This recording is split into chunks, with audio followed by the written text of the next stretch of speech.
घने जंगल के उस हिस्से में जहां सूर्य का प्रकाश भी डरकर प्रवेश करता था, हवा में एक अजीब सी खामोशी फैली रहती थी। पेड़ इतने पुराने थे कि उनकी जड़ें धरती के इतिहास को जकड़े हुए थीं। कहा जाता था कि यह वन साधारण नहीं है। यहाँ इच्छाएं सांस लेती हैं और भावनाएं आकार ले लेती हैं। इसी वन की आत्मा थी यक्षिणी। वह न पूर्णतः दुष्ट थी, न ही करुणामयी। वह मनुष्यों के भय, लालच और चाह से शक्ति प्राप्त करती थी। सदियों से वह इस वन पर राज कर रही थी। जो भी यहाँ आया वह उसके भ्रम से बच न सका। किसी को उसने पागल बना दिया, किसी को अपना सेवक। पर आज वन बेचैन था। धरती की गहराइयों में जहां नागलोक स्थित था, नागों की रानी नागिन गहन ध्यान में लीन थी। अचानक उसकी आंखें खुल गईं। उसकी शल्कों पर नीली आभा दौड़ गई। यह साधारण संकेत नहीं था।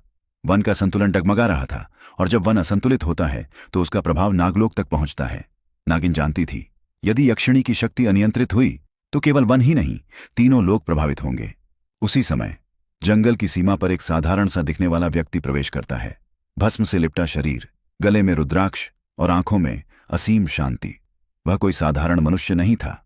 वह था एक साधु, जिसने वर्षों तप करके अपने भीतर के क्रोध, भय और इच्छा को जीत लिया था। उसका उद्देश्य न यक्षिणी को नष्ट करना था, न नागिन से युद्ध। उसका उद्देश्य केवल एक था, संतुलन। जैसे ही साधु वन के भीतर गहराई में पहुंचा, हवा ठंडी हो गई। पेड़ों के बीच से एक धुंध उठी और उसी धुंध से यक्षिणी प्रकट हुई। उसकी आंखों में चमक थी, चेहरे पर रहस्यमय मुस्कान। उसने साधु को भ्रम में डालने की कोशिश की। कभी वह सुंदर रूप में आई, कभी भयावह। कभी उसने साधु को उसके अतीत की याद दिलाई, कभी भविष्य के प्रलोभन दिखाए। पर साधु न हिला, न डिगा। यक्षिणी को यह असहनीय लगा।